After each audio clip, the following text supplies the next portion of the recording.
Bueno, yo creo que esa época, ¿no? Esa segunda década del siglo XIX, segunda, tercera década del siglo XIX, es un momento muy interesante en la historia de España porque en cierto modo se han sentado las bases de algunas de las cuestiones que luego podemos ver incluso en las democracias actuales, pero no es tan fácil, hay mucha resistencia, sobre todo de parte de Fernando VII, y quería de alguna manera contar, ¿no? Todo ese caldo de cultivo y esas dificultades para que se fuera convirtiendo en una realidad cuestiones, bueno, pues como determinados derechos, libertades o bueno, simplemente pues que el rey tuviera límites en su poder.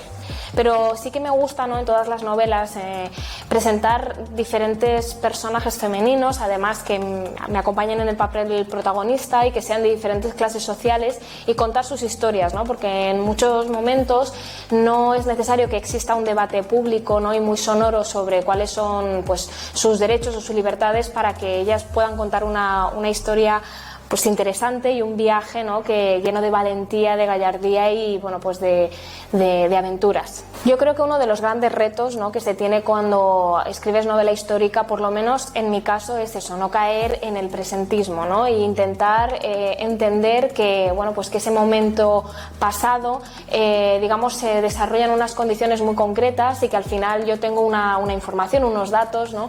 que no tenían las personas que lo vivieron.